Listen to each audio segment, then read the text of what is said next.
Good evening. My name is Melissa Burke, and I'm one of the counselors here at the high school. Thank you for coming to Financial Aid Night. As many of you know, there's been a lot of changes over the last couple years. More changes this year, so what normally opens on October 1st won't be opening until December 1st, but we wanted to hold this night so that you had some information to plan for when it does open. Martina Diaz is here tonight from UW-Madison, and she's going to share all of her expertise. And if you want to revisit the slides or the presentation, it will be posted on our post-secondary planning site. So with that being said, I will hand things over to Martina. Hello, everyone. Good evening and welcome. Thank you for coming. FAFSA, financial aid, is really important. I'm just going to give you the general information for financial aid, where you can take it here at UW-Madison, if you want to take it, out of state. So this is a lot of general information. And so I think a few slides, probably towards the end, will be UW-Madison, but the majority is general information that you can take anywhere. So I've been a financial aid advisor for over 20 years. I have seen many changes, And so this last year was the biggest change. We hoped that the FAFSA gets a little better. They call it better FAFSA, we'll see. But it should open up in December for senior students. So what is the goal of financial aid? The goal is to assist students paying for college. And it is also to provide an opportunity to access higher education. Phases of completing the FAFSA. Okay, so this one is, I don't know what a FAFSA is. And at this point, I'm afraid to ask. Who's there right now? Anybody? All right, so you can always come in and ask us how the FAFSA works, how to complete it, and I'll also give you some other options as well. So for the next game, this is what it felt like this past year.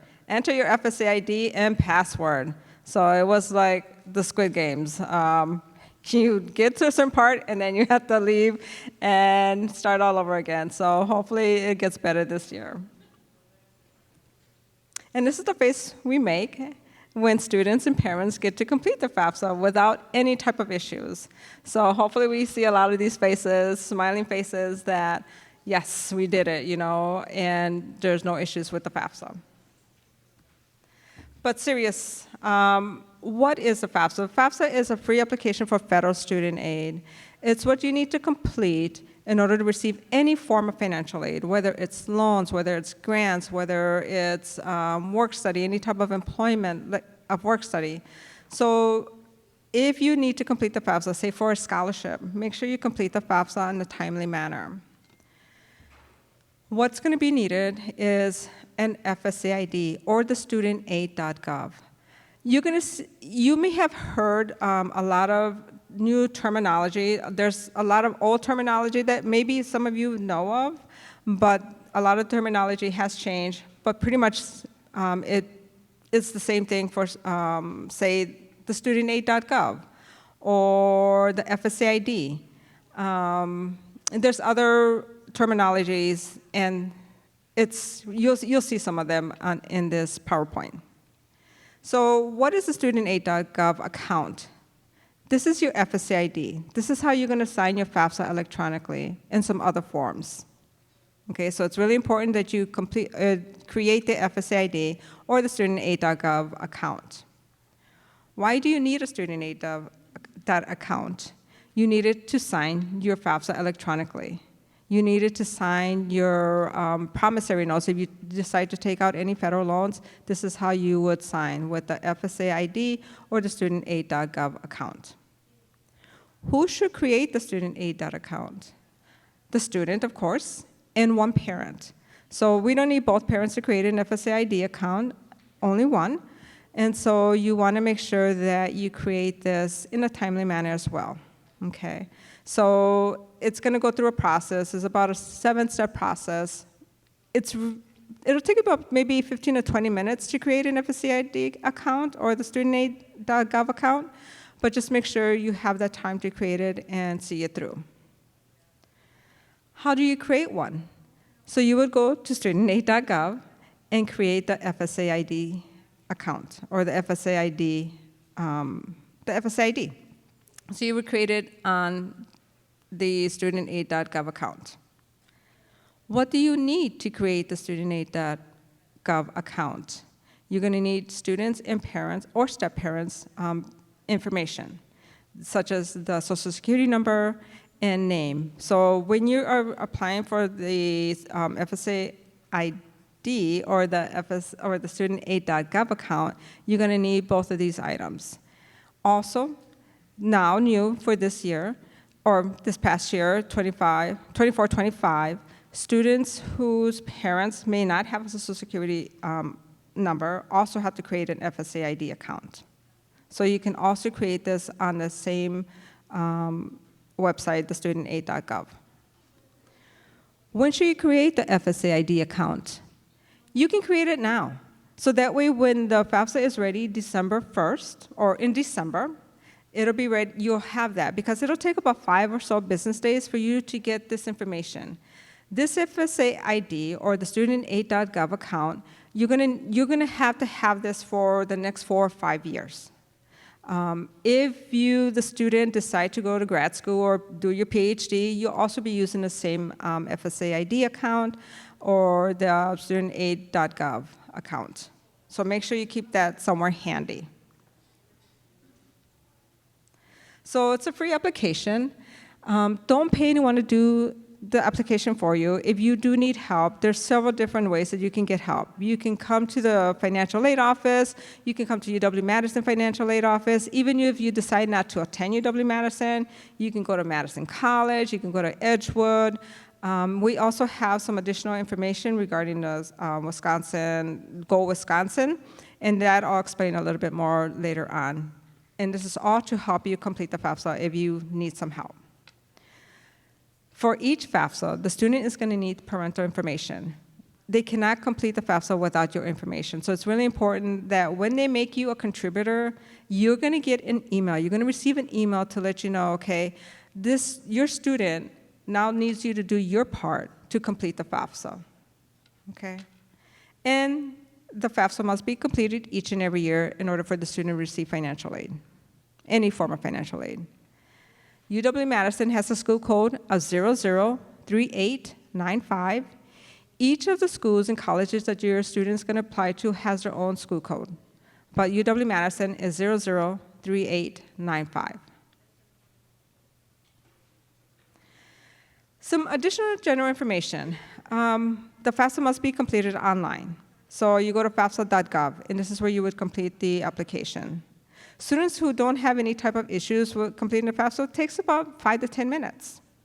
Students who may have a little bit of difficulty may take a few weeks and a little bit longer. We hope to have the FAFSA available December 21st, or 2021. Let me go back, 2024. And so we don't have a priority date for this 25-26 school year. We used to have a priority date of December 1st. Right now, we don't have a priority date this current year and for next year. So we just want to make sure that the FAFSA is ready, everything goes well, and then at some point, we'll have that priority date at some later time.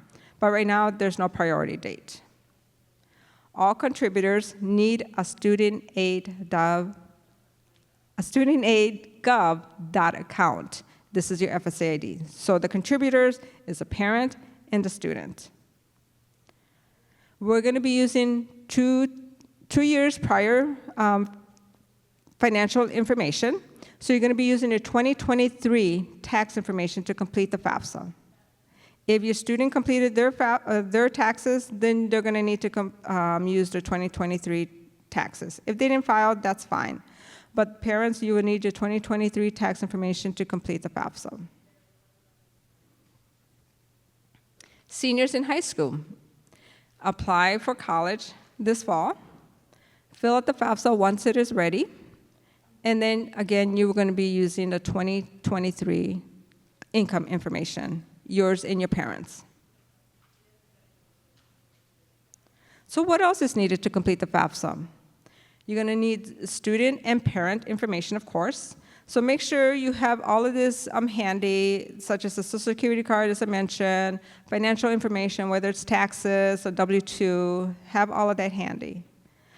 You're going to have the studentaid.gov account, which is your FSA ID, your Social Security number or early registration number, W-2s and other records of money earned, bank statements, records of investments, records of untaxed income, if applicable, and then records of farm and business net value. So this year, for the 24-25, that was changed.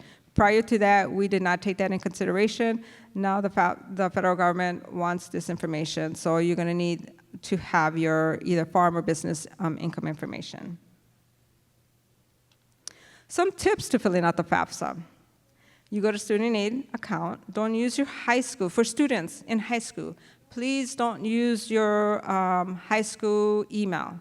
Make sure you set up a different email in order to receive this information, to set up your FSA ID, because once you graduate, you really are not going to have too much longer to use that high school email. So make sure you have a different email. That way you take that with you.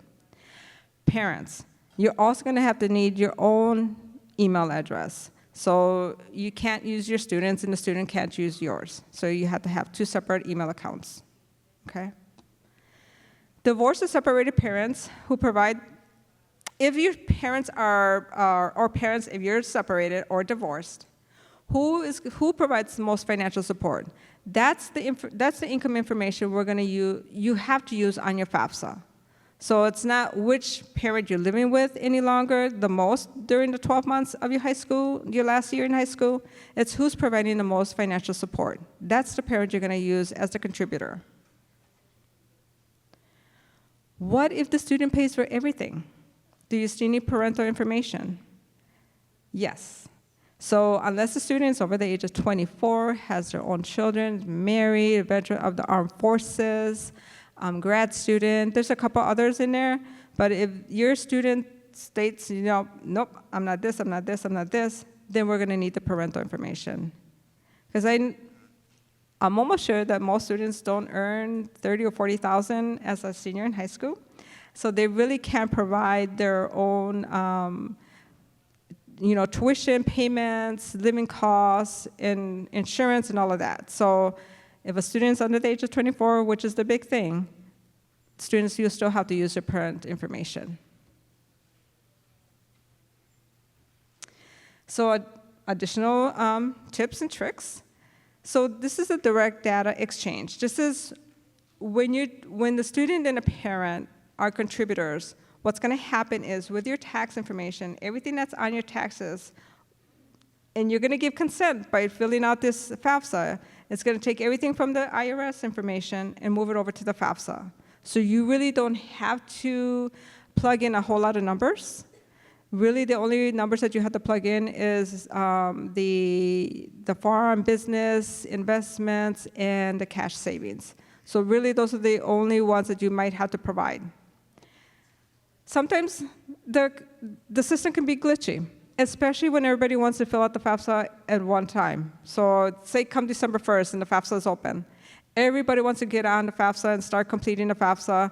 You can have millions of students completing. So yes, it may be glitchy. So give yourself enough time. Maybe wait a couple days, maybe a week or so that way you can complete the FAFSA. That way you don't get that same glitchiness or it takes you out and you have to start all over again. There is a chat function available on the FAFSA. So it really, if you click on a little light bulb, it'll answer your questions right away. If you need a little bit more information, you can always contact the schools that you're applying to. So if it's UW-Madison and you want a question answered, definitely contact us. We can try to help you out with that. So say you get your financial aid, you completed all your information, your FAFSA is done, and you receive a financial aid offer. And then something happens. Because it's taking the prior year, you can let us know of special circumstances. Any school has a special circumstance form, or you can write a letter letting us know what has changed, if the income is going to be less, or if you're earning less, or you're no longer working, retired, whatever the situation may be, let us know. We can try to help see if there's any additional financial aid we can offer. That is done through a special circumstance form or letter. 529 plans. You know that a lot of parents have 529 plans for their students, and this is a college savings plan. How we work with this is the qualified distribution that are owned by the non-custodian parent will no longer be reported on the FAFSA, so you don't have to worry about that. You don't have to report that on the FAFSA. The custodial parent would only need to report the 529 plans as an asset if the student is named on the beneficiary of the plan. Who works with the 529 plans in sort of the financial aid realm of who we work with, and that's our Bursar's office. The Bursar's office are the people that you want to talk with to find more information as to what the process is, how to bring in that 529 plan. And they'll let you know the process, what you need to do, and so you really want to contact the Bursar's office in regards to the 529 plans. So, asset questions. Do not report retirement investments. Do not report the value of your home you live in. Report net worth of any small business or farm. Remember, it's the net worth equals the asset value minus the asset debt. If you own rental properties, report that as an investment. The value minus debt owed, even if it's under an LLC.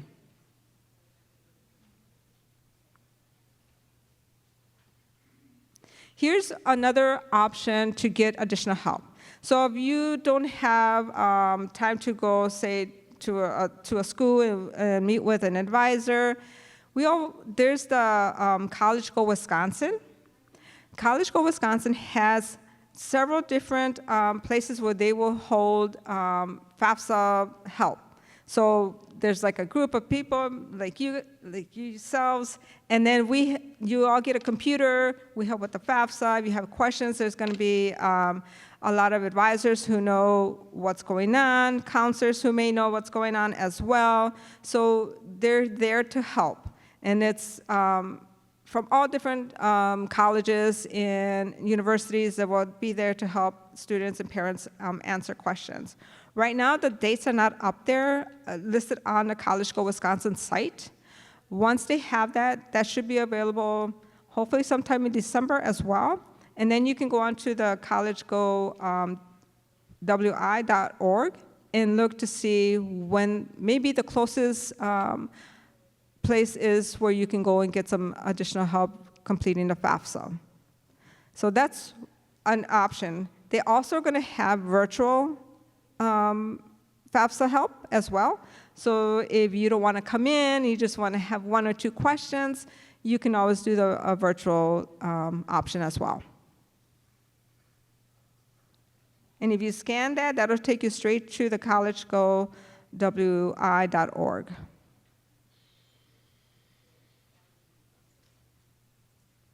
So what happens after your FAFSA is completed? So once your FAFSA is completed, the student's going to receive a student aid summary or report. On that report, it's going to let you know what your student aid index is. Your student aid index is just letting you know this is what the federal government came up with. It's a number. It's a number. Once you complete your FAFSA, you're going to get the student aid index. It's going to say this is what your student, have to sort of help yourselves with paying for college. Not something that you have to pay out to pay to the university or the college that you're going to be attending, but it's just the federal government saying this is what you can afford to help your student with. Sometimes it's a big number, sometimes it's a low number. It's also going to let you know if you're eligible for any type of grants, or maybe it's just going to be loans. So it'll let you know. It's not going to let you know the amounts. It's just going to let you know if you're eligible for any Pell Grant, any supplemental opportunity grants, if you're eligible for loans. It'll let you know that, but it will not let you know the amounts. This will also let the student know if you're selected for verification. Sometimes the students are selected for verification, which means that they may need to turn some additional information into our financial aid office or to certain financial aid offices. Sometimes we're a little bit different than another university. And so, and we always get this, well, this university did not ask for that information, but sometimes we will ask for some additional information on our own. So just keep eyes out for any type of emails you may receive to let you know, okay, yes, we received your FAFSA, however, now you need to turn some additional documents into to our financial aid office. With the FAFSA, you can list up to 20 schools. All the 20 schools will receive the same information. And if you have that one special circumstance, you need to let all the universities, those schools know that, hey, if this happened right now, what can I do to make changes on the FAFSA so that way I can receive some additional financial aid from your school? And then if you have more than 20 schools, you can take out some of the other schools out and then add the other schools that you want to add in there. Again, the special circumstance, if you have a special circumstance, please let us know. We do have a form online, or else you can just give us a call. We can let you know where that's at. We can also help you complete that. Some of the information, we won't help you complete the whole form, but we will let you know what you need to put in there so that way you can submit that form. And with the net price calculator, each university and school also has a net price calculator, and with us, you can find that on our website, financialaid.wis.edu, and it's going to be on your upper right-hand corner. And once you complete the FAFSA and you have that student aid number, take that student aid number, put that somewhere, and then that way you can plug all the information. It's going to ask you, where do you live? Is it non-resident, resident? It's going to ask you, you can live on campus, off campus, things like that. But then it's also going to ask you for that student aid number. So make sure you have that somewhere handy so that way you can plug that in there. And this is just an estimation of what you could receive in financial aid. And you can do this at all the other schools as well. So the Student Aid Index, as I mentioned before, is a measure of your family's financial strength and calculated according to the federal government. It's eligibility index number for the student aid, and it's not an amount you have to pay, as I mentioned before as well. So you don't have to pay, so say your student aid index is $5,000. You don't have to pay that. That's just letting you know that the federal government based this information on the FAFSA that you completed with the financial information. And they're saying, okay, yeah, you have $5,000. This is how you can help your student. Student aid index is used to help calculate students' financial need, or the financial aid. So you take the cost of attendance. So say we have a cost of attendance for a resident student here at UW-Madison at $30,000 estimation. Then you take a SAI of $5,000. There's $25,000 need. That's what we're going to try to help the student cover with grants, loans, and WorkCity. Based on that $5,000, the students could be eligible for grants, plus the WorkCity, plus the loans. If your student receives a negative, say, $1,500, that's going to be looked at as a zero. The student will receive the maximum financial aid we can offer based on that negative $1,500 or that zero. Okay? So with the cost of attendance, there's going to be two. So if you receive a financial aid offer from UW-Madison, you're going to receive a financial aid offer, and they're going to sort of split it up or break it down between direct costs and the indirect costs. The two direct costs you see up there, the tuition and fees and housing and meals, this is your resident cost, those have to be paid to the university. They're paid to the university on a semester-by-semester basis. So you don't have to pay it all up front. It's based on a semester basis. So you would pay half of the room and board and half of the tuition for the fall, and then the other half for the spring. Then there's the indirect cost of, say, course materials, which is books, supplies, items like that, Personal expenses, if you need to purchase some bedding for your dorm room, or if you need a laptop, or you need new clothes, whatever it is, there is also some cost in the whole total cost of attendance. There's transportation cost, and then there's also loan fees cost if you decide to take a loan. So all of these items, they all are part of your cost of attendance. We take the direct cost and the indirect cost, and that's how we say the $30,000. But the only two items you have to pay to the university are the tuition and room and board.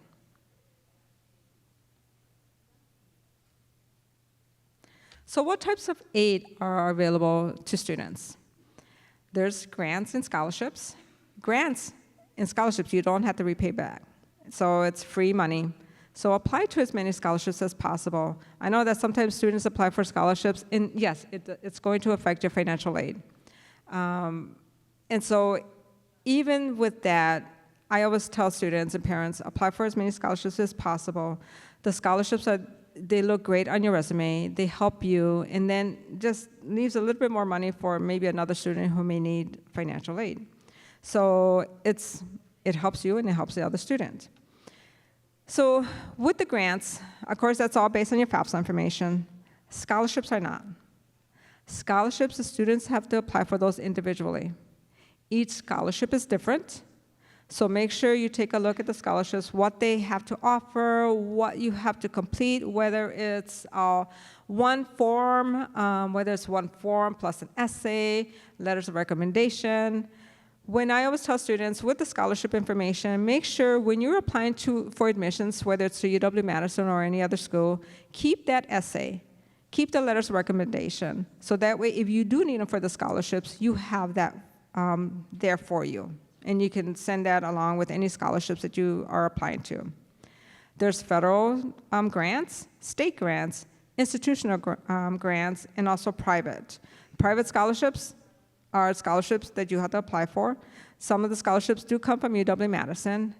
Now, for UW-Madison, if you're going to be applying to the scholarships at UW-Madison, do not wait to be admitted to UW.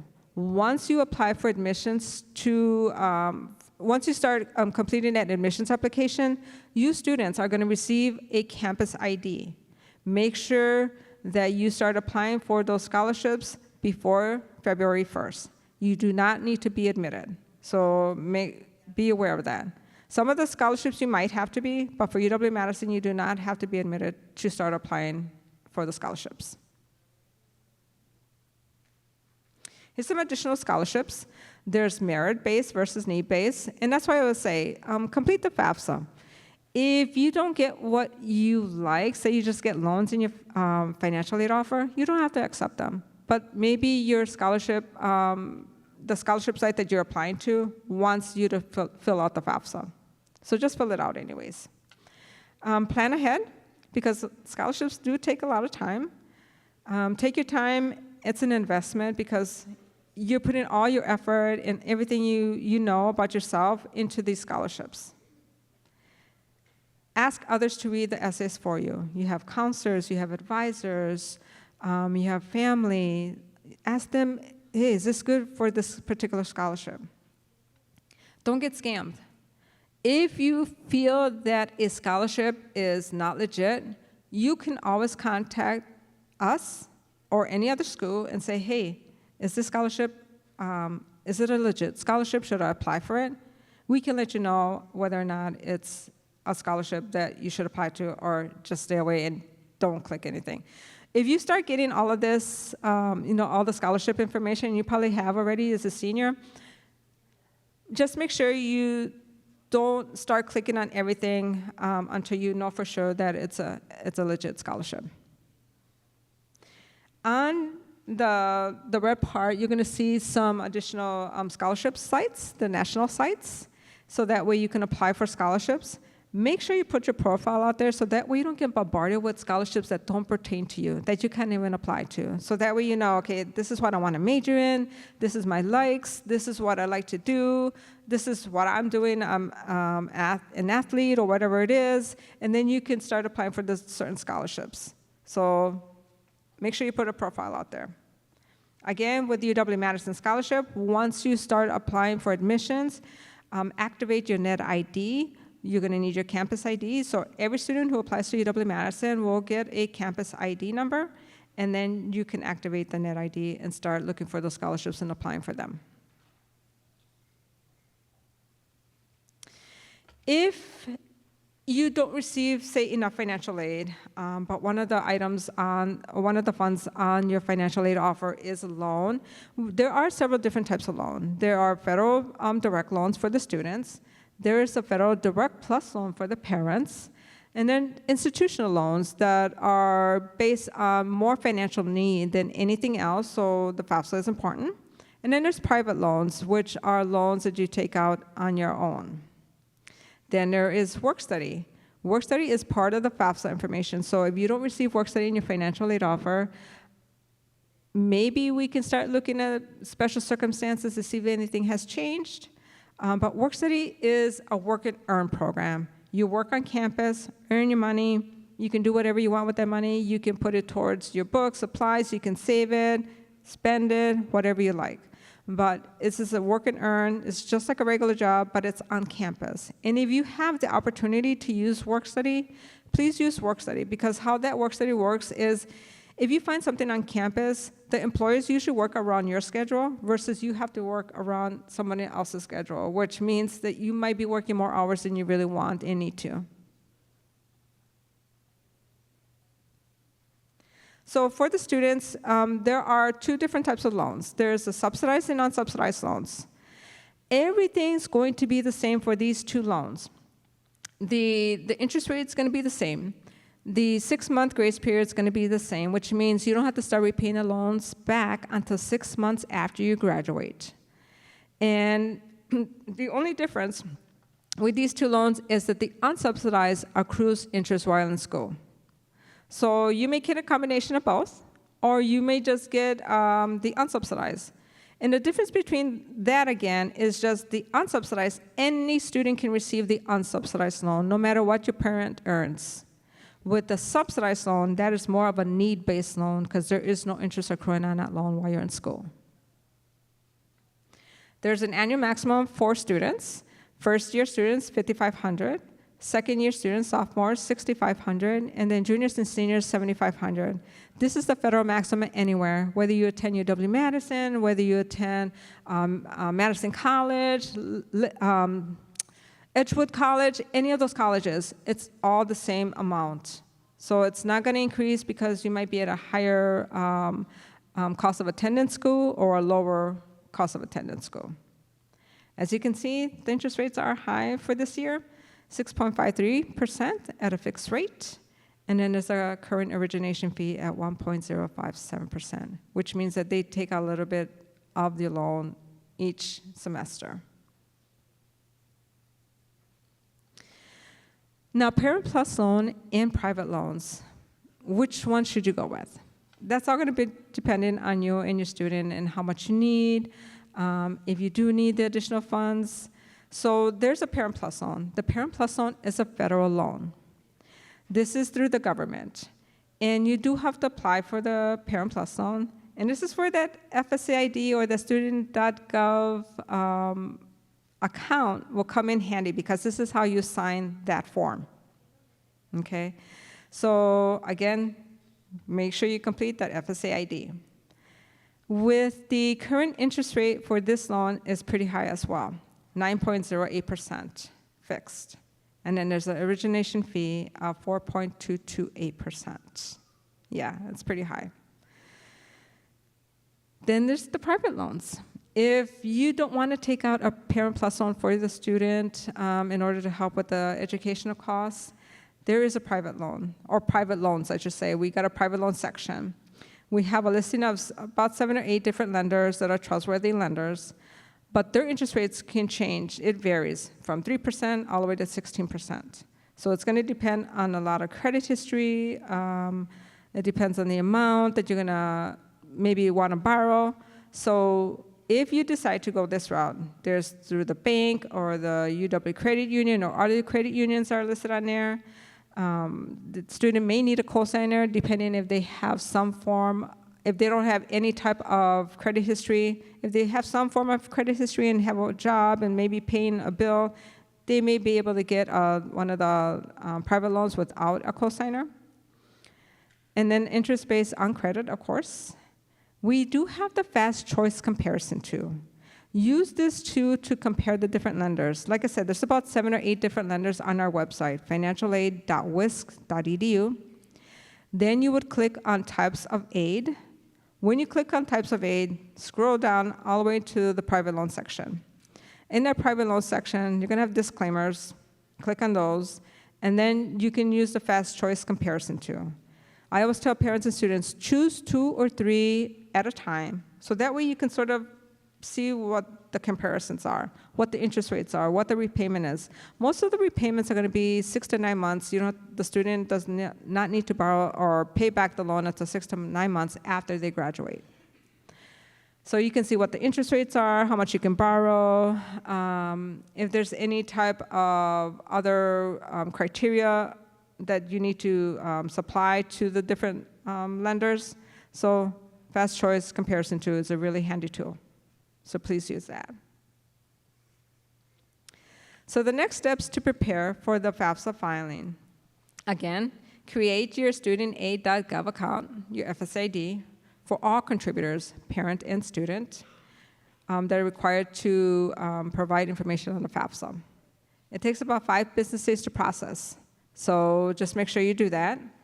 Collect all documents for all contributors, family information, and this is, I forgot to change that on there, it's 2023 for the 25-26 school year. Records of on-tax income, records of assets, cash savings and checking, and then you can identify up to 20 schools to send this information to. We have, the next few slides are for UW-Madison. So if you are attending UW-Madison, we do have 4 different programs. There's the Buc-ee's Tuition Promise, and all of these are for Wisconsin resident students, as you all are. And so for this first one, a family adjusted gross income has to be at $65,000 or less in order to be part of this. Of course, you have to complete the FAFSA in order to be eligible. Tuition fees are covered. The duration for this program is for the first-year students up to 8 consecutive semesters, 4 years. And for new transfer students, 2 consecutive years or 4 semesters. We have the Buc-ee's Pell Pathway, Wisconsin resident again, Pell Grant eligible. So again, fill out the FAFSA. You don't know if you're going to be Pell eligible and be part of the Buc-ee's Pell Pathway. There are so many different options and things that we offer our students, such as workshops and sessions for these students in all of these programs. So if you are part of the Buc-ee's Pell Pathway, you're going to get some additional workshops. It covers the full financial need covered with grants, scholarships, and federal work study. So it's a financial need equals the cost of attendance minus the student aid index and other financial assistance. Again, for this program is 4 years consecutive, 8 semesters, or 2 years for transfer students. There's the Badger Promise. So if your student goes to, say, Madison College, and then they want to attend UW-Madison, this is good for 2 years, first-generation college students, and there's other schools also that are available to be part of this as well. So if you're coming from a different college, formerly, say, UW colleges, or select liberal arts associate degree programs, you could be eligible for the Badger Promise. There's additional information as to which schools are under this particular program. It covers tuition and fees. And this is good for 1 year or 2 years if your student is Pell eligible. And then the last one is the Wisconsin Tribal Education Promise, which is new this year, Wisconsin student. A student must be federally recognized by one of the 11 tribes or be enrolled with one of the federally recognized tribes of Wisconsin. The program will provide 8 consecutive semesters for freshmen and 4 consecutive semesters for transfer students. And this program guarantees scholarships and grants to meet the full cost of attendance and for first-year undergrad students. We are at 333 East Campus Mall on UW campus. We are on the 9th floor. If you ever have any questions, you can always give us a call at 608-262-3060. We are open from 9 a.m. to 4 p.m., so if you ever wanted to come and visit or have questions and you want to be person-to-person, we are open for the 9 to 4. And there's always an advisor available for students and parents to talk with. If you have any questions and you want to send them via email, our email is finaid@finaid.wis.edu. That is it. Do anybody have any questions? Yes.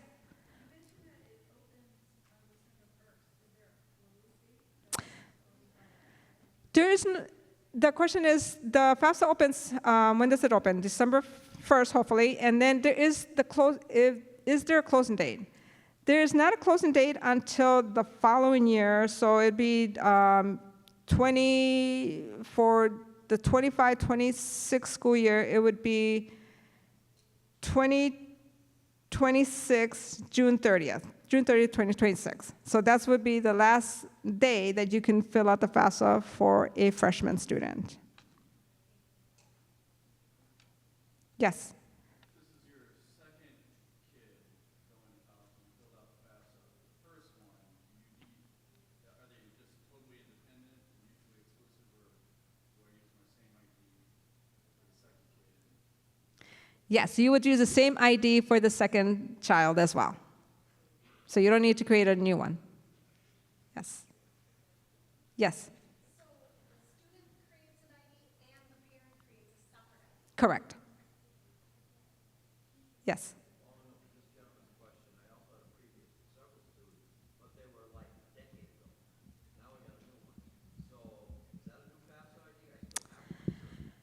You shouldn't, I believe 10 years ago, yes, you would have to create one because prior to that, it was called something else, and so, yes, you would have to create a new FSA ID, or create an FSA ID now.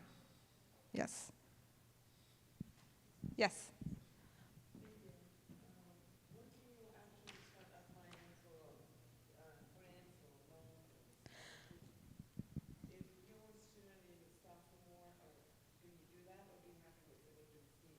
You have to wait for them to be seniors.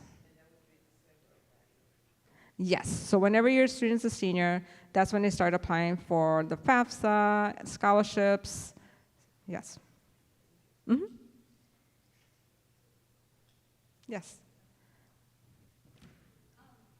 You referenced the UW-Madison campus and some of the programs that they offer. So those apply to any of the other UW campuses, or are there other programs? I know you mentioned Yeah. for the other UW. No, the ones that I mentioned here is solely for UW-Madison. Some of the other colleges may have their own programs, but yeah, the ones that I mentioned are for just UW-Madison. Yes. In regard to the 529 college plan, you mentioned it was an office. Yes. So for the 529 plans, if you have any questions regarding that, it's the Bursar's office, BURSAR. Mm-hmm. So even juniors, they can maybe start applying for scholarships, but anything else, financial aid, they'll have to wait until they are a senior in high school. Mm-hmm. Yes. For the application opening in December, you mentioned the term priority date. Mm-hmm. Yeah, so previous to last year, we used to have a priority date of December 1st, which means we wanted all students to complete their FAFSA by December 1st, so that way they could receive their financial aid sooner rather than later. Doesn't mean that they could not fill out the FAFSA after that date. We just wanted them to fill it out sooner. Exactly. Yeah. Yeah. Yes. Are we gonna be able to have this, a copy of this PowerPoint? The paper's really large. I believe so. Yep, the slides and the, we'll also have a recording of the meeting as well as all the slides that we post on the social You have another question? I heard that they used to consider the family as a whole, like your two kids together, but now it's, when they're looking at financial aid now, they're really just looking at the kids. Correct. So previous to 24-25, the federal government used to take all the students who would go to college, and they would calculate that out on the FAFSA. But now you need to let the schools know, okay, I have another student in college. Can you add that into the FAFSA? And then we could make that adjustment on the student's financial aid. Not really. All you have to do is send an email saying, I have 2 students in college. Can this be changed? And then they'll let you know if you need to do anything else. But I don't think you need to do anything else. Yeah. Yeah. Yeah. Yes. Is there any indication that this year's processing of the classes would be done sooner than last year? We hope so. That's all I got to say is we hope so. I know that they're doing beta testing at different schools, and so we hope we have more answers and students receive their FAFSA a lot sooner, or their student aid summary before school starts.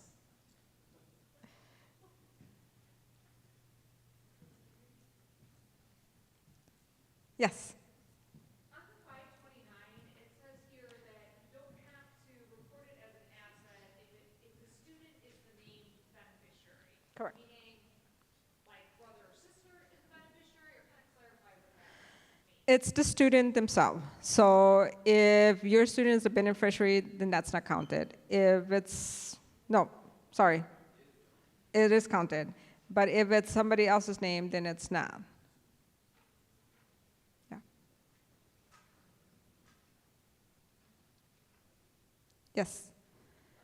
I have a question about for subsidized and unsubsidized loans. Do those factor both qualify for like a public student loan forgiveness program that the government offers right now through NAU?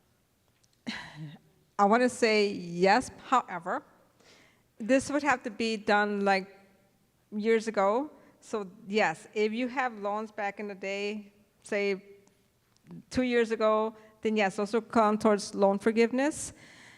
Everything's changing with the loan forgiveness. So hopefully we still can keep some of those loan forgiveness programs that are out there. I haven't heard if the teacher's loan forgiveness one is going to change, but if you become a teacher, some of that loan forgiveness can be taken off, and you don't have to repay that back. But it all depends on the federal government and if they get rid of those programs. Yeah.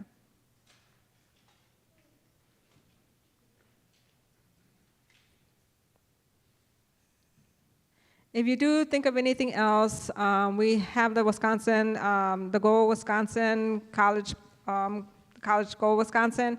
So they're there to help you out. If you just want to call us, we can try to answer some of their phone calls, some of your questions through the phone.